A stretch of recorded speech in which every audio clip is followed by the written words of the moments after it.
حضرت عائشہ رضی اللہ تعالی عنہا ارشاد فرماتی ہیں ما خیر رسول اللہ صلی اللہ تعالی علیہ وسلم فی امرین الا اختار ایسرہما ما لم یکن اثما فإن كان اثما فأبعد الناس منه۔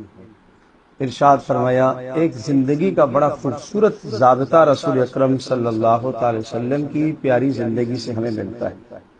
جب بھی کوئی دو معاملے سامنے آ جاتے کہ اب میں یہ اختیار کروں یا یہ اختیار کروں، آج بھی زندگی میں ہمیں بہت سارے مواقع ایسے سامنے آتے ہیں کہ فیصلہ کرنا انسان کے لیے مشکل ہو جاتا ہے۔ دنیاوی معاملات کے اندر دسیوں جگہ پر انسان کے سامنے ایسے معاملات آتے ہیں کہ فیصلہ کرنا آدمی کے لیے مشکل ہوتا ہے کہ میں یہ اختیار کروں یا یہ اختیار کروں، اس طرف جاؤں یا اس طرف جاؤں۔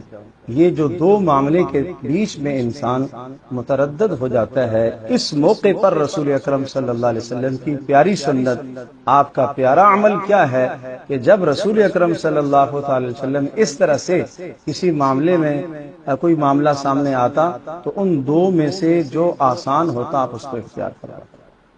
تو ہمیں بھی ایک اصول پتہ چلا کہ جب ہمارے سامنے دو چیزیں آ جائیں اور دو امر پیش آ جائیں کہ ان دونوں میں سے ہم کس کو اختیار کریں، اور آدمی ایسے موقع پر تردد میں ہو تو کیا کرنا چاہیے؟ جو آسان ہے اس کو اختیار کرے، مگر شرط یہ ہے کہ اس میں گناہ کی چیز نہ ہو۔ رسول اکرم صلی اللہ علیہ وسلم آسان والی صورت سے اختیار کرتے تھے، لیکن جب گناہ نہ ہو۔ ہاں، اگر اس آسان والی صورت میں گناہ کی بات ہے تو پھر رسول اکرم صلی اللہ علیہ وسلم گناہوں سے بہت دور رہا کرتے تھے۔